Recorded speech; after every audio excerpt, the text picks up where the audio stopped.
On this episode of Lapeef, Let's Talk.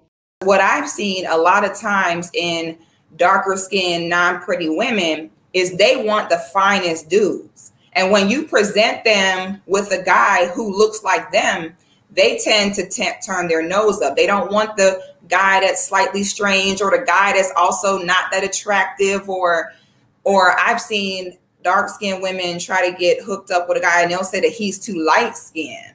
So I think that this is why women have to do better. I only see a man that sees me too. Like if it's a man, if I'm not a guy's cup of tea, he becomes almost invisible to me. I don't focus on who would not want me. I notice that a lot of times with sisters like that, they get frustrated because they have a type that they're going after instead of accepting the type of guys that are coming to them. And before we get into the first topic of the night, which should be a good one, pretty privilege. It's going to be the first topic that we're going to discuss.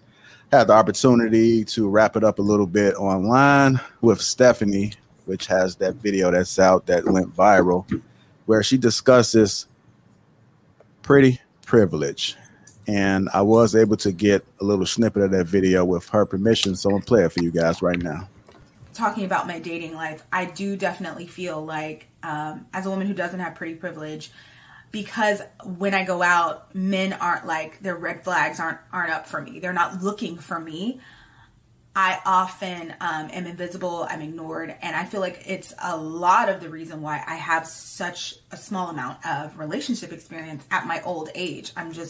It's like I'm not there. I'm the invisible woman. And I also think it's why I developed such a loud mouth.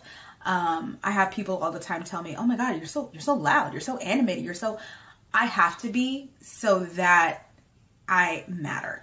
One of the things that women can do when they have pretty privilege is just be there and they matter. They can just be standing there. They can do a little laugh and they're the greatest thing in the world. Whereas me, I got to come with the jokes. I got to come with stories. I got to come with support. I got to do so much more just to matter. For example, the other week I was on a plane, that's right, during this pandemic time, but I received both my vaccination shots and everyone was wearing a mask, so, whatever. But I'm on a plane and I was flying back to LA for something, and this guy got on the plane with me and we had connected, and by connected I just mean we'd been standing in the same spot in the airport a couple different times. And every time we'd been standing in the same spot, he didn't really look at me, didn't smile at me. Oh, by the way, I 100% feel, I'll talk about my relationship like with men, but Steve Harvey said a couple weeks ago, he's not really friendly with women unless he wants to date them. And everybody gave him such a hard time. He didn't lie. That's a lot of men. But anyway, so me and this guy, we had been standing in the same place a lot of the time, and he didn't really look at me, didn't smile at me, didn't give me any kind of special treatment, right? He gets on the plane and I'm sitting here, he's sitting here, he gets on after me and he sits down next to this girl and she had her mask on, but she was, he's a black man. I was black. I was black. I'm black. He's black. This girl was not black. And I'm only saying that because I think darker skinned black women that aren't pretty, we pay like double the tax, right? And again, I'm not saying I personally feel that way about myself. I think I look fine. But based on the way I'm treated in society, I know I don't have pretty privilege. So I think darker skinned black women that don't have pretty privilege, we pay double the tax. But anyway, and by double the tax, I just mean people are already going to write you off for so many things, and I consider those write-off as taxes. So, you go into a situation for the first time and you're a woman, people might write you off, they might underestimate you. You go into the situation, you're a black woman, oh gosh, they might write you off. You're a dark-skinned black woman, now you're not even aesthetically pleasing. And then especially if you don't have pretty privilege, so I feel like I call those taxes, and I feel like the more things you have against you in a situation, the more tax you have to pay. Anyway. So he sits here and so I sit here, he walks down a little bit further, he sits here next to this girl who is not African American. I think she was like Latina, she might have been Indian, something. She was like a lighter skinned woman, and she had like this curly hair and she had a mask on, but you could tell from her eyes, like you could tell facial structure, you could tell she was pretty, right? So the guy he had said nothing to me the whole day. He immediately turns to her and starts making conversation. Within 2 minutes, she had his job that he does, his name, they connected on social media, and she was invited to a party in the Hollywood Hills that night. I lived in LA for 3.5 years. I went to a party in the Culver City Hills because I had a friend who lived there. I was never invited. And I thought about this and I said, this is the kind of thing that can happen to you in Los Angeles if you have this kind of pretty privilege.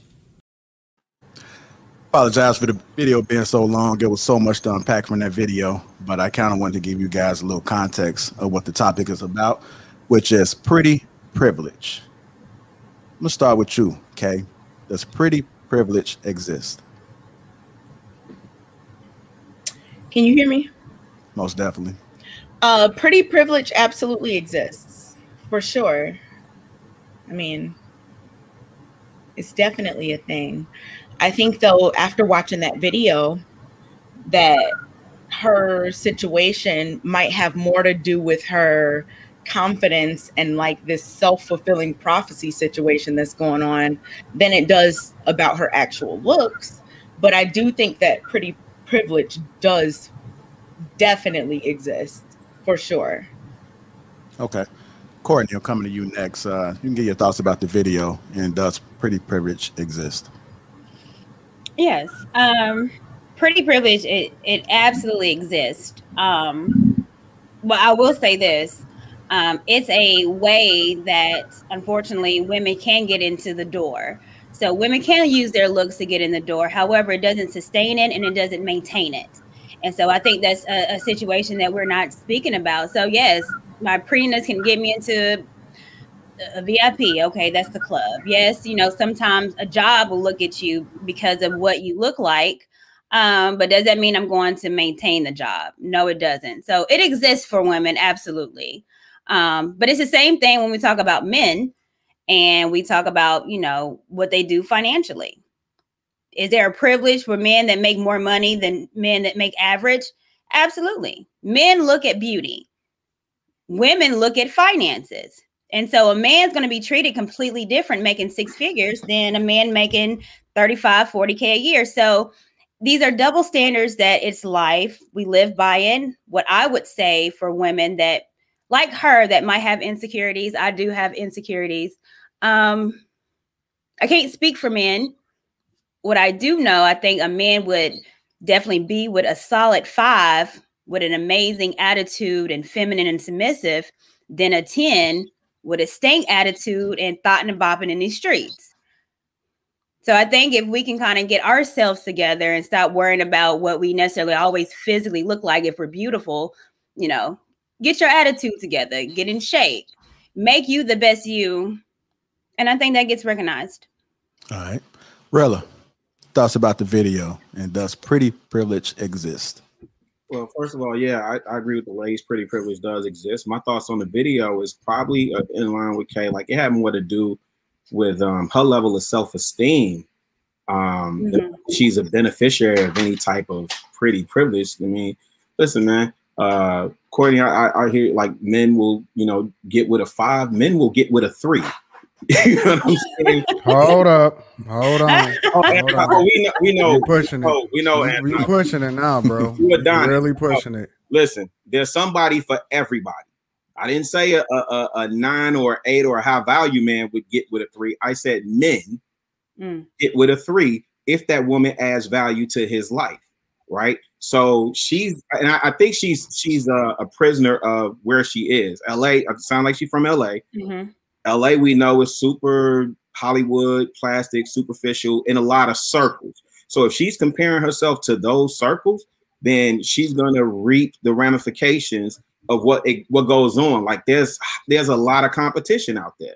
And so you have to find a different angle. I think the way that she went about expressing it, I didn't agree with, you know, how she framed the argument for pretty privilege at all, but it definitely exists. And it seemed like it was more anecdotal and how it pertains to her than how it pertains across the board. Again, remember, we've seen ugly dudes bag bad chicks all day long, 7 ways to Sunday. And similarly, we've seen, you know, not so hot chicks bag a dude that most women would be like, dang, how'd she end up with him? It happens. Anton, I heard you over there wanted to correct Rilla. What are your thoughts about the video, and does pretty privilege exist? I to be honest with you, bro, I just don't subject myself to the idea of any privilege. Because, I mean, every single person on this earth looks completely different. They got a different set of tools. I mean, what does that mean? So I got beard privilege. You know what I'm saying? It's just that the problem with a lot of people is that they focus so much on what they don't have instead of playing up to their strengths. You know what I'm saying? You got to control the controllables. And, you know, I can tell just by listening to her talk that she spends so much time comparing herself to other people or focusing on the whole idea that I got to be loud, I got to be funny, I got to be all of this other type of stuff, instead of leveling up and controlling the controllables. You know what I'm saying? Like, ain't nothing stopping her from getting to the gym. Nobody has any kind of thing that's preventing them from being, you know, physically as tight as they can be. And so I find that a lot of people that complain about the privilege of any kind of sort of anything, oh, you rich privilege, where does it stop? Like, where do you draw a line in the sand and say, yo, I'm maybe not as outgoing as I should be. Maybe I, you know what I'm saying, don't communicate as well. Maybe I need to get into the gym and get it tight. You know, all of these different things. Maybe my teeth wasn't brushed that day. I don't know, bro. But the whole thing is, I've seen people be successful across the board in any spectrum of life, whether it be in their relationships, whether it be financially, all of these different things. I mean, Dan Gilbert is literally, you know, one of the people that I consider a mentor, right? The dude can't be any taller than 5'1". But I mean, when you see him, not only is he getting to the bag, but his beard is tight, his hair is done, like he smell good, he walk with confidence, all of these different things. And he controls the narrative of any single room that he goes in because he plays to his strengths and he don't focus on what he don't have. He don't focus on what everybody else is doing that's different from him.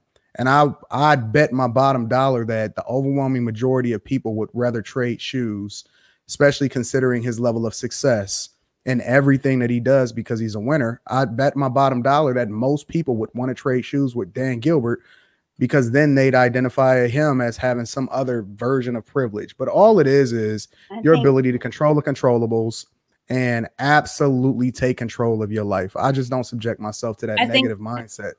I think it's different with women than men. Women are, our looks matter. And I can say this right now, I'm in the STEM field, but before I started doing technology, I was an entertainment manager for a hotel. My looks matter because I was in control of bringing entertainers to a hotel, weddings to the hotel. And that was something that I had to make sure I was dressed up for. I couldn't go in there looking a certain type of way. I was told, you're cute for the job. I've gotten jobs because I was told I was cute for it. So that's a privilege. Not saying that I'm bad or whatever, but you know, I had to look a particular it's just life. way. Like I'm not I'm not tall, so I can't play in the NBA. Like that's not a privilege. It's just life. Like the thing that I'm saying is that the mindset that people have when they're always comparing themselves to other people instead of leveraging their strengths. I'm never focused on what somebody else is doing better as far as their ability to be able to leverage their talent or something that they had God given. I'm not focused on it ever. I've never, ever complained or compared myself outside of anything that I control. If somebody is like more fit than me, or if they have a greater work ethic than me, or they smell better than me, those are all things that I will focus on because I can control the controllables. But anybody that focus on that whole privilege mindset has a defeated attitude, and they're never going to be up to snuff in their mind when they compare themselves to other people, because for some reason they think that that's something that somebody has over them, but they have something over somebody else that they're not leveraging, and they're spending their energy the wrong way is what I'm saying. I think that you're thinking of it in a way like, oh, if you recognize that pretty privilege exists, that means that you are, you know, looking at yourself like, man, this person is going to get this thing over me.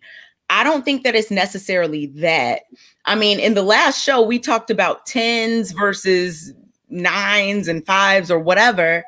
And you fully agreed that these things exist, that there are people who are 9s versus people who are 5s or whatever. So just knowing that you agree that there are different rankings of people as it relates to their looks, how could you not think that pretty privilege exists, Anton? You're missing what I'm saying again. It's the mentality, right? It's similar to the same concept or argument that I make when it comes to racism.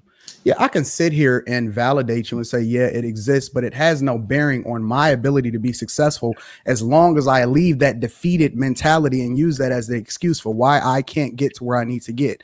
I have things, instead of spending time focusing on what I don't have, I spend all my time and energy leveraging the greatness. Even with my relationship, I've had conversations a million times, and I always say this. People say, y'all so opposite. How are y'all able to be successful in a relationship? We spend 99% of our time championing and leveraging the things that's awesome about each other instead of focusing on how I can change them to be different, or the thing that I don't like, that 1% of the time that we say, okay, you can do this differently. I spend all my time focused on the positive. I'm never focused on the thing that I think people want to acknowledge in order to make themselves feel good, because when she gets done complaining, she's still her. So in order to get what she need to get and level up in life, and she need to focus on the things that she can control and the things that she's much more successful at than the thing that she's not, and complaining about what other people have. That's just the defeated mentality, man. I don't subject myself to that mentality and that narrative. But we can acknowledge whatever we want to acknowledge. Hold on, ladies. I want to get to 6 first, and then we're going to talk a little bit about it. 6, well, what were your thoughts about the video, and does pretty privilege exist? The video was cringy to me.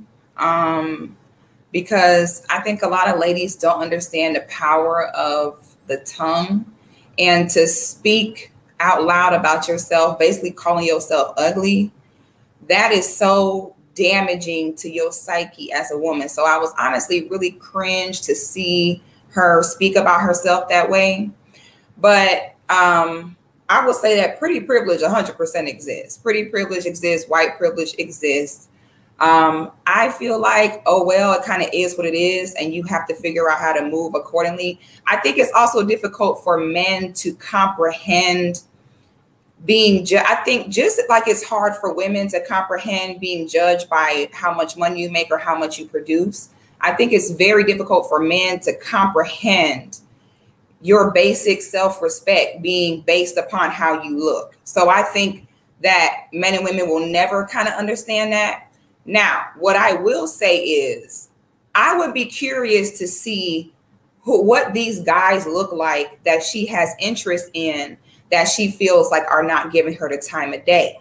Because what I've seen a lot of times in darker skinned, non-pretty women is they want the finest dudes. And when you present them with a guy who looks like them, they tend to turn their nose up. They don't want the guy that's slightly strange, or the guy that's also not that attractive, or I've seen dark-skinned women try to get hooked up with a guy and they'll say that he's too light-skinned. So I think that this is why women have to do better. I only see a man that sees me too. Like if it's a man, if I'm not a guy's cup of tea, he becomes almost invisible to me. I don't focus on who would not want me. I notice that a lot of times with sisters like that, they get frustrated because they have a type that they're going after instead of accepting the type of guys that are coming to them. I have a question though, because you said that the power of the tongue, and with that young lady saying that she wasn't that attractive, and, you know, kind of like, well, why would you say that about you, the power of the tongue? Yet then on the opposite side, it's like understanding what you look like and being okay with it.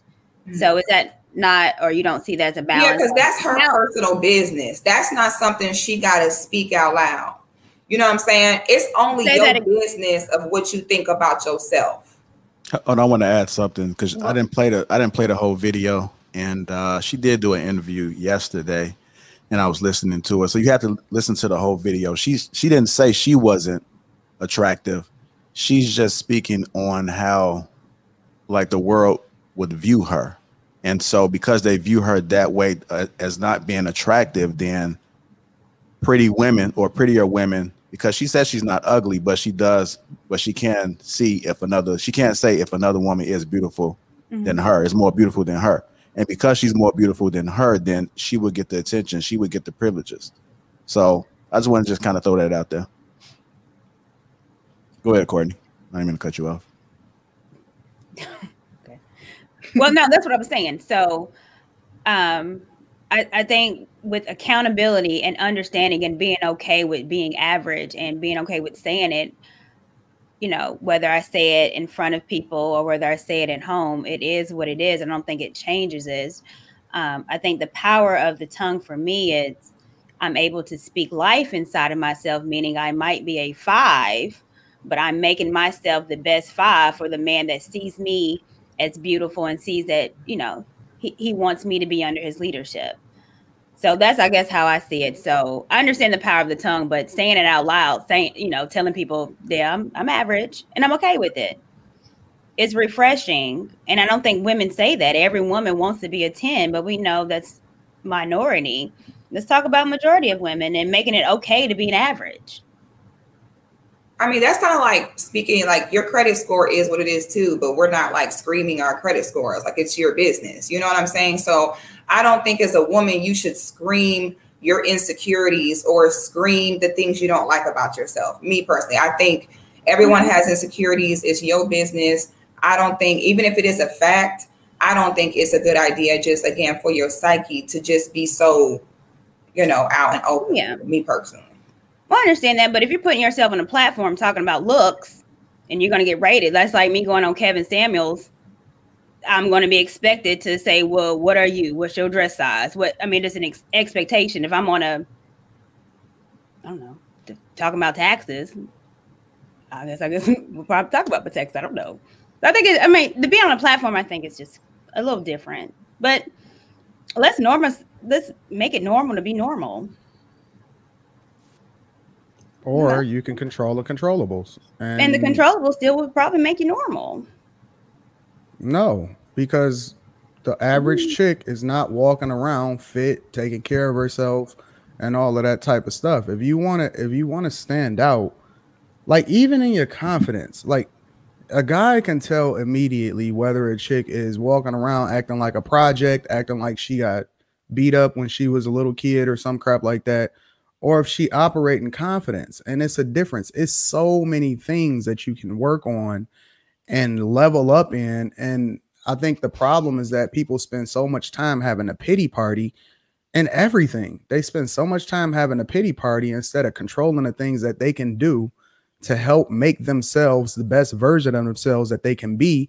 And then ultimately, when they do that, when they put in the work, when they get fit, when they level up in their ability to be able to communicate, and they can control the room, and they understand what it means to sell yourself, as far as, people doing things because they like you, not necessarily because, you got the best product or whatever, or what all of these different things that you can do to help yourself and become a better version of yourself, then that'll translate into your ability to be able to communicate effectively and walk in a room and control the narrative and confidence, because it's a lot of things that's attractive outside of just your face, like seriously. And so because people sitting here having a pity party, and I think the biggest problem is that people are trying to normalize whatever they define as normal instead of normalize putting in the work to become the best version of yourself. That's the thing that translates into success in everything, and every single thing that you do, it translates. Yeah. Because anybody, even the prettiest girls, you can see it when she act like she a Build-A-Bear. Like ain't nobody trying to have you as a dependency. We straight. Well, I'm talking about necessarily looks. So a normal 5, a normal 6 can be fit. So I'm not saying normalizing, meaning they're overweight or they have a bad attitude. What I'm saying is that majority of people are average. Even if you're a size 6 and you have a normal face like everybody normally does, there's nothing wrong with it. No one is going to be an 8, 9, or 10. just like everybody's not going to be six figures as far as a man. So that's how I compare it with. Majority of men are going to be making 40K. Majority of women are going to be 55s. Okay. It's all right. Be the best version of you, but understand everybody's not going to be looking like a Beyonce or a Kelly Rowland.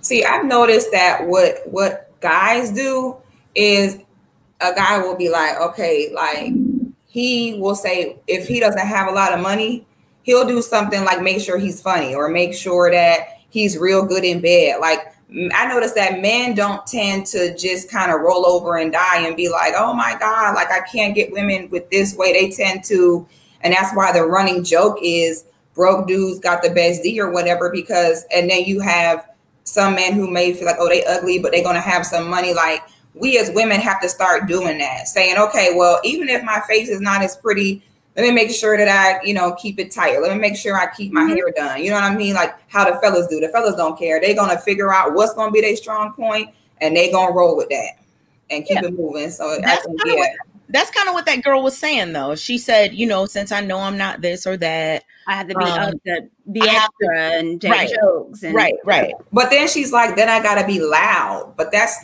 going to repel further. You know? No, I mean, I think that the whole loud thing that she was talking about spoke to her insecurities. I mean, I didn't think she was a bad looking woman or whatever. I think most of the thing, I think most of the thing that probably worked against her was her, like what Anton was saying, the defeatist mentality, like, oh, no one's gonna like me, and oh my goodness, I'm ugly, blah blah blah. But like Courtney said, if you're a 5 or you're whatever and you're being your best self, that's going to be attractive to people. But if you're a 10 and you're insecure and you're this and that, people aren't necessarily going to like you. So it's just a balance of what do you have? How can you leverage it? And making sure that you're confident within yourself. I think the girl in the video is not very confident. And while she thinks that she is doing these other things, like Six said, like men sometimes might be funny or whatever, like this girl thinks she's doing the same thing. She's like, oh, I'm going to, you know, make sure I'm seen and da, da, da. But it comes off as more annoying because it's coming from a place of being frantic, like, oh my goodness, I don't think I'm cute, so somebody noticed me because of these other things, versus it being her actual personality shining through. That's the difference, because it's not her looks. I mean, she could pull dudes, but that defeatist mentality, stop, JR. That defeatist mentality is what's really ruining her, because it's not like she's ugly. I want you to go ahead and chime in on this real quick and then close us out on this topic. Yeah, I agree with what everybody else been saying, but I think also to Anton's point, I mean, we have to acknowledge that men are visual creatures, right? And also to that point, she could work on her body. Then how many times have we seen a bad chick with a bad body? We looking at her from behind, turn around, and the face is brick. Right, so I don't find issues with her. I don't find issues with her acknowledging, but I do think she absolutely 1000% had a defeatist attitude. And even when she was listing off like everything that she had to do, it sounded like she was overcompensating and was like really more masculine than anything else. You know what I'm saying? So, you know, I agree with Anton in terms of, you know, leveraging and controlling what you can control, but you got to renew your mind, man, also in that process. And, you know, to 6.2, I'd be interested in what type of dude she going for, because curious to know if how many dudes has she passed up on that may have been checking for, but because she wasn't getting pretty privilege, quote unquote, I mean, you know, she was stuck on that, as opposed to, you know what, these dudes are checking for me. Let me rock with who's rocking with me. So it's almost like she's in a competition with the pretty girls, and she's like, oh, I couldn't get him. So, you know, and that whole thing, like, she needs to let that go, because like Six said, and like Courtney said, like, it's just about what you're doing. It's not about you competing over a certain type of dude. I feel like just her story about the airplane or whatever they were talking about, she told on herself, because it's like, why are you even comparing? Like, maybe that dude just didn't like you. Maybe he liked her. What does that have to do with anything? That doesn't mean, oh, well, you proved my point. People only like certain types of girls. Like, you got to go and find the ones that like you. You can't continuously be comparing yourself with women that are another type. I mean, yeah, she out here messing herself up.